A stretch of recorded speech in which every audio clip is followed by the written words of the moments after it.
Fifth वाला question देखो, fifth वाले क्वेश्चन में थोड़ी सी लैंग्वेज चेंज है कुछ भी नहीं। यहाँ पे आपके पास मोहन और मुकेश दो पार्टनर ऑलरेडी हैं जिनका रेशो 3:2 है और ये नुसरत को एडमिट कर रहे हैं 1/4 शेयर के लिए, 1/4। ठीक है, अब यहाँ पे नुसरत ले रही है मोहन और महेश से इन द रेशो ऑफ 2:1। यहाँ पे रेशो दे दिया कि ये 2:1 में प्रॉफिट, ये जो 1/4 लेगी ना, तो 1/4 शेयर ऑफ प्रॉफिट लेगी, उसको 2:1 के रेशो में लेगी, ना कि इस रेशो। Clear, done. अब यहाँ पे हमारे पास ना तो कोई प्रॉफिट की वैल्यू दे रखी है, ना हमारे पास कोई और वैल्यू दे रखी है। तो अब आप बता दो, ये बोला गया है जैसे इससे पहले वाला क्वेश्चन था, इससे पहले वाले क्वेश्चन में आपको स्पेशली बताया गया है कि ए से कितना लिया जा रहा है या बी से कितना शेयर लिया जा रहा है, ए कितना सेक्रीफाइस कर रहा है, बी कितना सेक्रीफाइस कर रहा है, ये दिया गया था।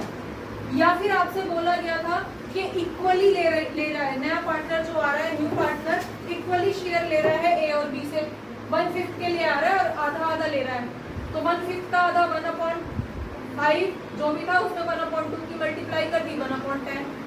1/10 एक में से माइनस करना है, 1/10 दूसरे में से माइनस करना है, हो गया था। लेकिन यहाँ ऐसा कुछ भी नहीं बोल रखा, यहाँ बोला है कि 1/4 के लिए आ रहा है। तो अगेन पॉइंट कहाँ पे आ गया, पॉइंट आ गया कि प्रॉफिट कितना है नहीं पता, यहाँ से क्या माइनस करें नहीं पता। तो अगेन हमें क्या करना पड़ेगा, प्रॉफिट को हमें 1 मानना पड़ेगा। बच्चे ध्यान देना इस चीज पे, मेनली कंफ्यूजन रहती है आप लोगों को कि कब हम प्रॉफिट को 1 मान के सॉल्व करें। छोटे छोटे से क्वेश्चन है, क्वेश्चन में प्रॉब्लम नहीं है, प्रॉब्लम कहाँ है, कंफ्यूज रहते हो कि 1 को प्रॉफिट को 1 मानना कब है। तो सिंपली आप यहाँ पे समझ के चलो कि प्रॉफिट को 1 हम तब मानेंगे जब हमें ये नहीं पता कि ये कितना दे रहे हैं अपने हिस्से में से, कितना सैक्रिफाइस कर रहे हैं। अब इसने ये तो बोल दिया कि 1/4 के लिए आ रही है, और ये भी बता दिया कि जो 1/4 रेशो लेगी वो इस रेशो में लेगी, लेकिन कितने का नहीं पता। ठीक है, तो हमें पहले ये करना पड़ेगा कि प्रॉफिट को हम 1 मान लेते हैं।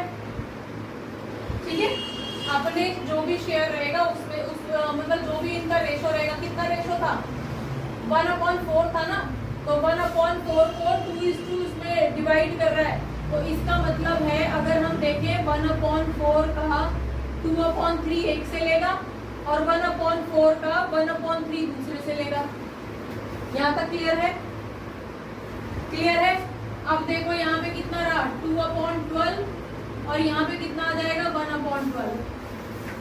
यहाँ से इनके डायरेक्टली सेक्रीफाइस रेशो निकल के आ गए।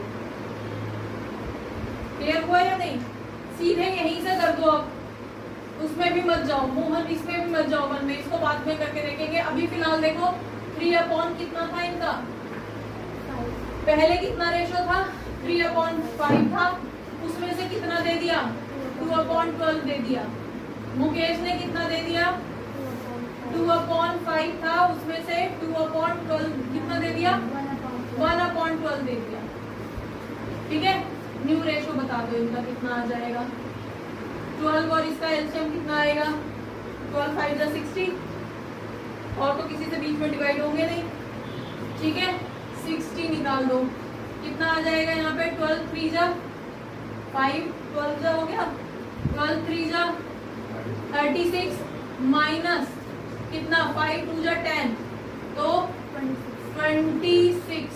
क्लियर, इनका बता दो 60 कितना रहेगा आपके पास 5 2 जा 10 माइनस 5/60।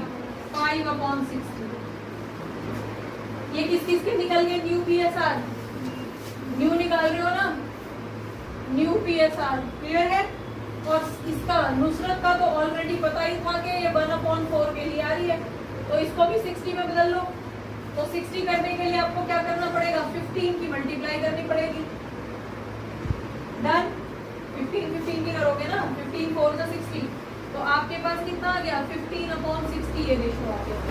तो अगर हम न्यू पीएसआर कैलकुलेट करते हैं, तीनों डिनोमिनेटर वो आ गए 25:5:15। हाँ जी, 5 कैसे आएगा? यहाँ पे 19 आएगा ना, 24 माइनस 5 होगा। कहाँ पे? मुकेश का। मुकेश का क्या था? 60 था। हाँ। ये कितना आ गया आपका? 12 और 12 टू जा 24 माइनस 5। अरे 24 माइनस 5 कितना आ जाएगा? 19। ठीक है, इसको यहाँ 19 कर दो सीधे। क्लियर? डन। अब यहाँ से कुछ कट तो सकता नहीं है, तो यही रहेगा फिर रेशो। ये इनका न्यू PSR रेशो आएगा। देखो आंसर जरा कहाँ पे? अरे भाई 26 कर लो उसको। चलिए हाँ 26 अब 26 था।